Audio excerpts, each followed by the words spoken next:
Case दर्ज किए हैं। पिछले 8 वर्षों में भारतीय जनता पार्टी शासित एक भी राज्य में उनके समर्थक दलों के या उनके दल के नेताओं पे कोई भी आपराधिक प्रकरण दर्ज नहीं किया है। तो लगातार सेंट्रल एजेंसी का दुरुपयोग किया जा रहा है, विपक्ष को दबाने की कोशिश की जा रही है।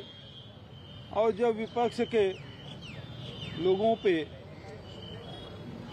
छापा पड़ता बताया जाता बहुत बड़ा प्रकरण है, और वही नेता जब भारतीय जनता पार्टी में शामिल हो जाते हैं तब वो मामला रफा दफा हो जाता है। चाहे वो महाराष्ट्र की बात हो, चाहे आसाम की बात हो, चाहे पश्चिम बंगाल की बात हो।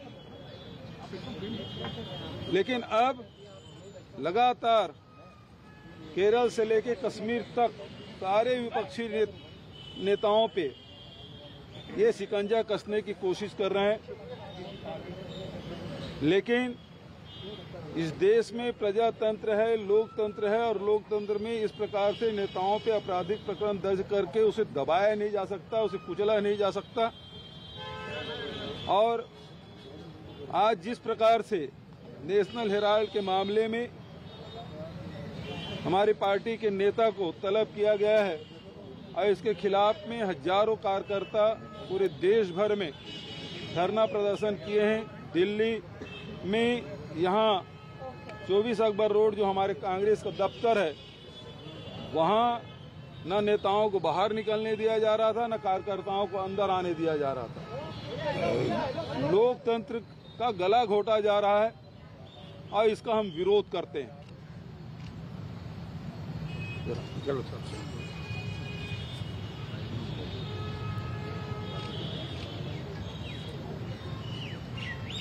बघेल साहब ने ठीक कहा।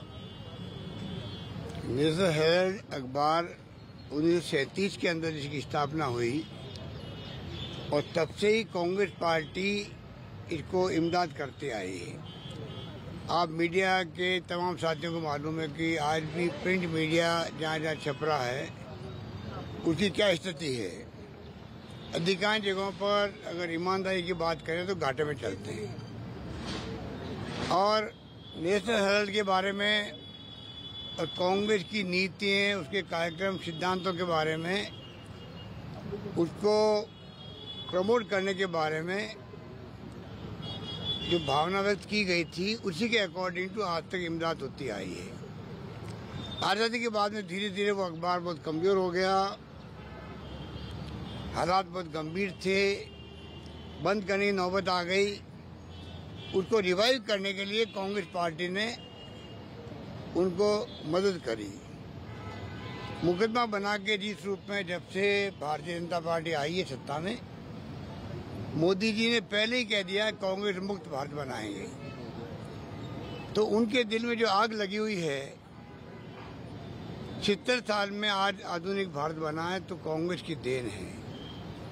आज़ादी के पहले, आज़ादी के बाद में जो त्याग, बलिदान, कुर्बानी हुई तो कांग्रेस नेताओं ने करी है। ये नहीं भूलना चाहिए मोदी जी को भी।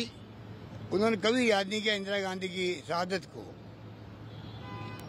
जिन्होंने खालिस्तान नहीं बनने दिया, देश को एक रखा, अखंड रखा। वो खुद शहीद हो गए। राजीव गांधी शहीद हो गए। सरदार बहन सिंह जी थे, नेश नाबूद कर दिया आतंकवाद को, वो भी शहीद हो गए।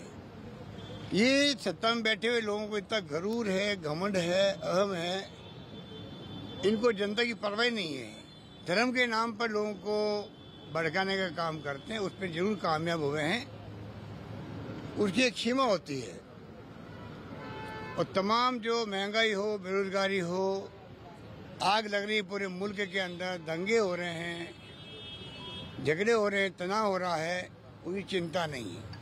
राहुल गांधी जी ने कहा, सोनिया जी कह रही लगातार, विपक्ष कह रहा है, प्रधानमंत्री जी को अपील करनी चाहिए, पूरे मुल्क से संदेश देना चाहिए कि आप शांति, भाईचारा, सद्भाव बनाए रखें और हिंसा को हम बर्दाश्त नहीं करेंगे। वो कहते हुए भी संकोच है मोदी जी को और अमित शाह जी को।